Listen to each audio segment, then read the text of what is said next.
Wait, don't answer yet.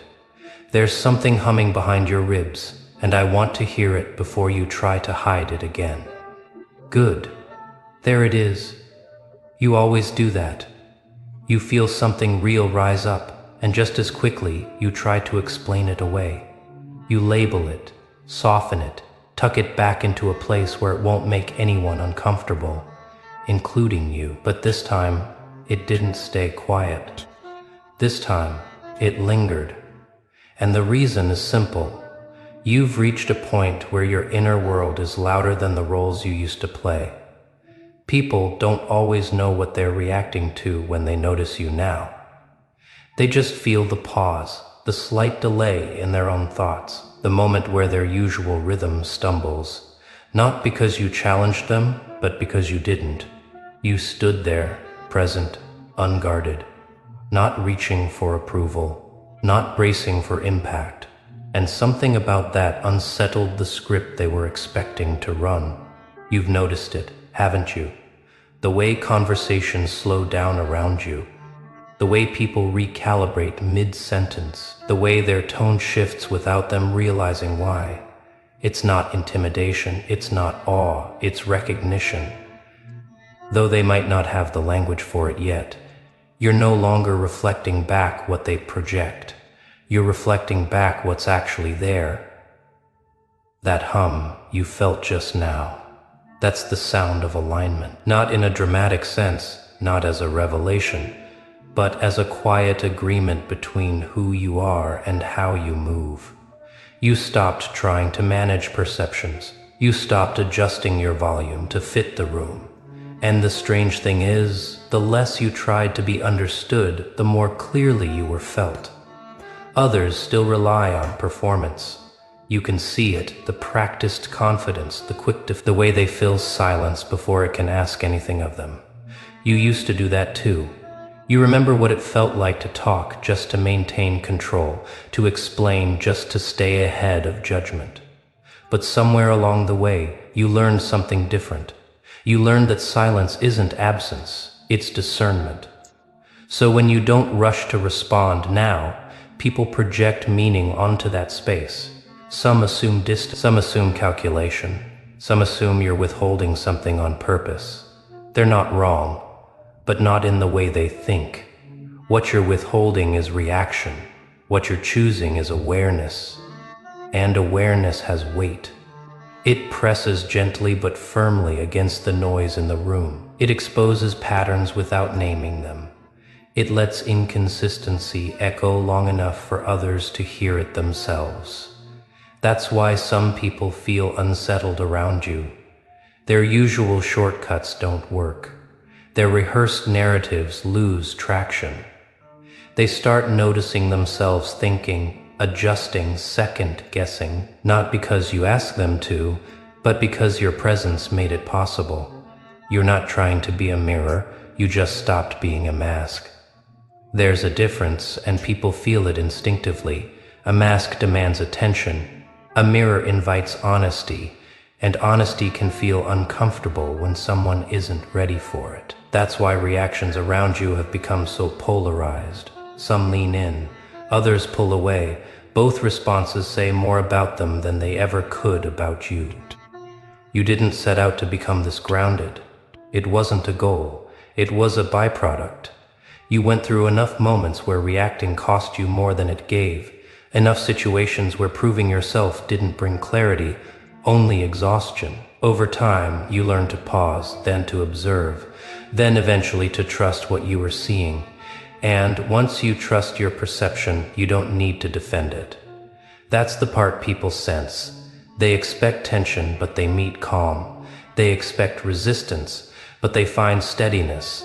They expect you to either shrink or push back. But you do neither. You stay, fully quietly, and in doing so, you remove the need for theatrics. The hum behind your ribs grows stronger when you do that. It's not excitement, it's not adrenaline, it's coherence. Your thoughts, emotions, and actions are no longer pulling in opposite directions. You don't have to remember who you're supposed to be in each room. You just are. And that simplicity is disarming. People who rely on complexity to stay in control don't know how to navigate it. They start overthinking their words. They replay interactions with you later, searching for what shifted. They ask themselves why they felt seen when you barely said anything, why they felt exposed without being accused, why your calm lingered long after the moment passed. You never intended to create that effect. But intention isn't the source of it. Integrity is. You've become consistent, not rigid consistent. The same presence whether you're being noticed or not. The same tone whether you're agreed with or misunderstood. That kind of consistency becomes evidence over time. It doesn't argue, it accumulates. And slowly people begin to compare what they heard about you with what they experience around you. The stories don't line up anymore. The exaggerations feel thin. The dramatic interpretations collapse under something far less exciting but far more convincing: your behavior. You don't correct the record. You don't clarify misunderstandings unless it matters. You let time do what time does best, reveal patterns. And patterns always tell the truth eventually. That's why the pressure you once felt has changed shape. It's no longer pushing against you. It's reorganizing around you. Expectations adjust, assumptions soften. Even those who were certain about you begin to hesitate, not out of doubt, but out of curiosity. They start watching instead of talking, and watching is dangerous for false narratives. You can feel when it happens, that slight shift in the room, when someone realizes they've been responding to an idea of you, not the reality. That pause, when they recognize the gap between the noise they believed and the calm they're encountering. You don't need to point it out. The recognition lands on its own. That hum inside you steadies. It doesn't demand action. It doesn't urge you to capitalize on the moment. It simply confirms what you already know. You don't need to move differently to be effective. You don't need to speak louder to be heard. You don't need to prove anything to stay grounded. So you keep moving the way you always have. Measured, aware, intact, and the effect lingers. Conversations change after you leave. People reconsider their words. Some feel inspired to slow down. Others feel uncomfortable with what they noticed about themselves. Either way, something continues to unfold long after you've gone. You don't follow it, you don't monitor it, you don't need the outcome. Because the real shift already happened inside you.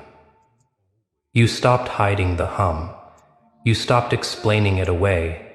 You let it exist without apology. And in doing so, you gave yourself something rare, the freedom to be present without performance. This isn't a peak. It's not a climax. It's a stabilization, a steady rhythm you've returned to after years of adjusting to external noise. You're no longer bracing for impact or scanning for approval. You're listening to yourself, to the room, to the subtle cues that don't shout for attention. And that's why what's coming next doesn't require force or urgency or explanation. It will unfold the same way everything else has since you found this balance. Quietly, naturally, without asking you to become anything other than what you already are. The hum remains steady, clear, unhidden, and you continue forward. Not because you're trying to reach something, but because you're finally moving from a place that doesn't need to rush. You didn't always move like this. There was a time when that hum behind your ribs felt like pressure instead of clarity. When it showed up as restlessness, as overthinking, as the urge to explain yourself before anyone even asked. Back then, you thought awareness meant staying ahead of every possible reaction.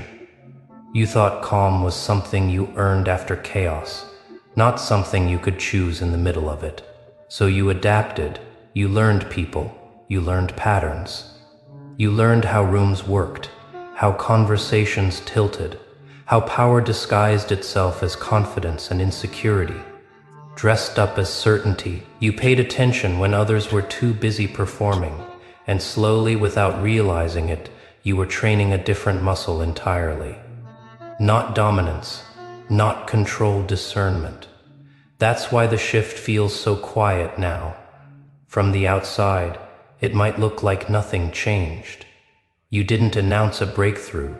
You didn't reinvent yourself. You didn't step into a louder version of who you are. You simply stopped leaking energy into places that never deserved it. And people feel that absence immediately. They feel it when you don't rush to fill silence, when you don't mirror their urgency, when you don't flinch at emotional spikes designed to provoke a reaction. You stay exactly where you are.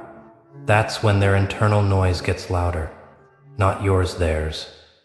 Because when someone depends on external feedback to stay oriented, your neutrality feels destabilizing. Your steadiness interrupts their rhythm. They start questioning whether they're saying too much, revealing too much, trying too hard. You didn't do anything to cause that. You simply removed the familiar friction they were used to pushing against. You've become a different kind of presence now. One that doesn't amplify chaos or suppress it. One that lets it exhaust itself. And that's unsettling for people who built their identity around reaction. You can see it in their eyes when they realize their usual tactics aren't landing.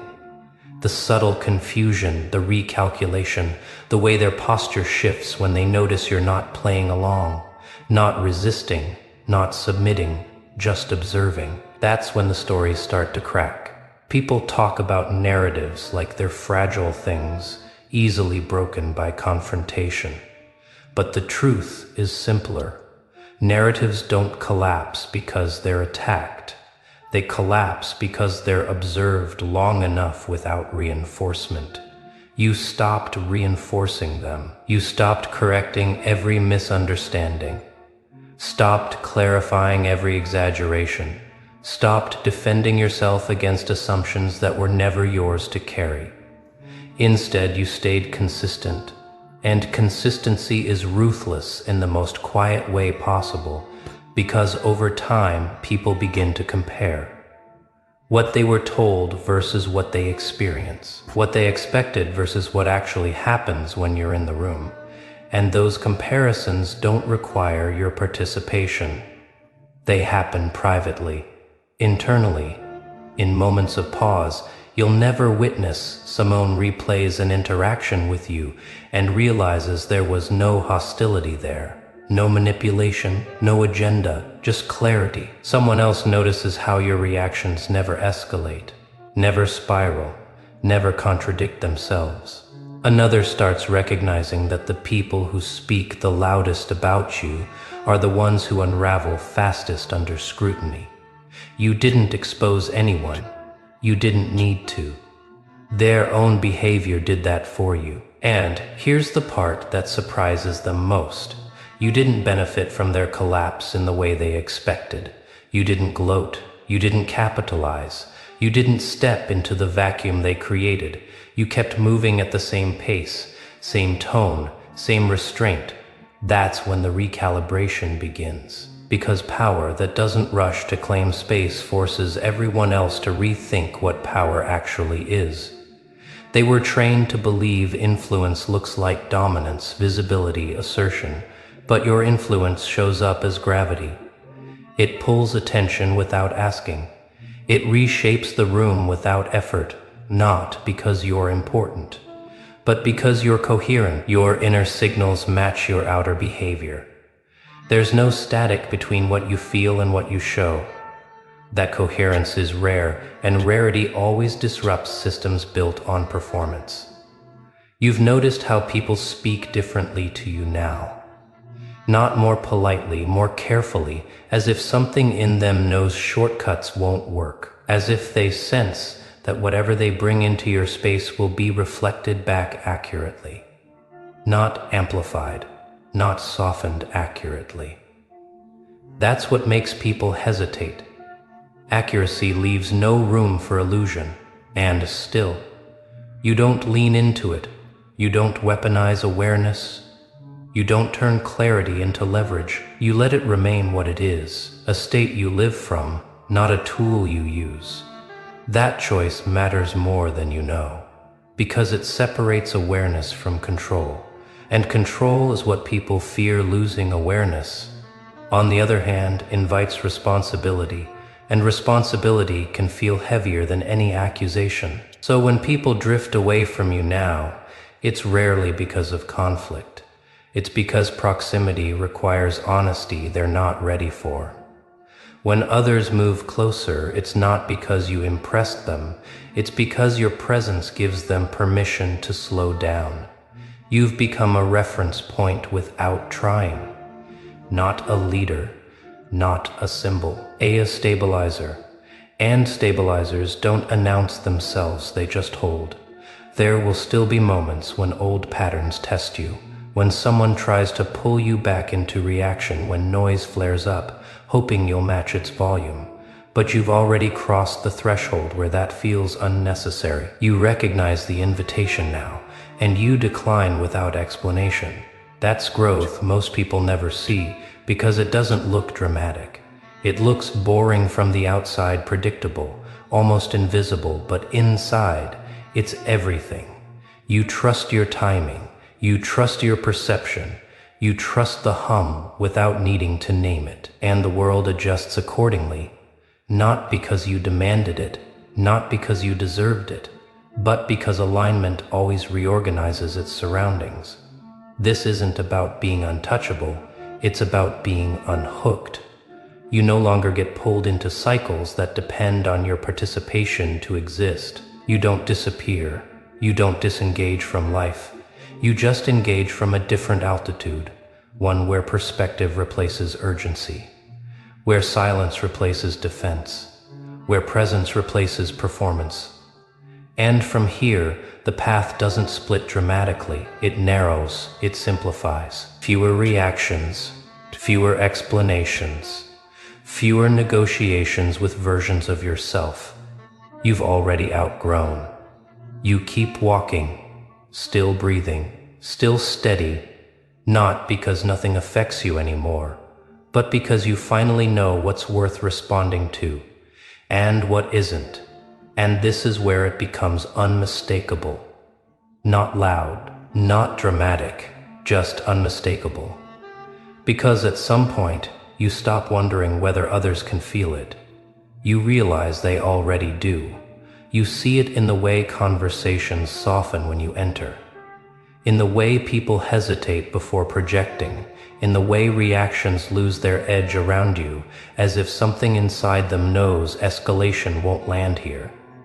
You're no longer reacting to you're meeting it, that hum behind your ribs. It's no longer asking for attention. It's steady now, a baseline, a reminder that you don't need to rush toward meaning, because meaning has already settled inside you. This is what people sense when they pause around you. Not intimidation, not mystery. Certainty without announcement.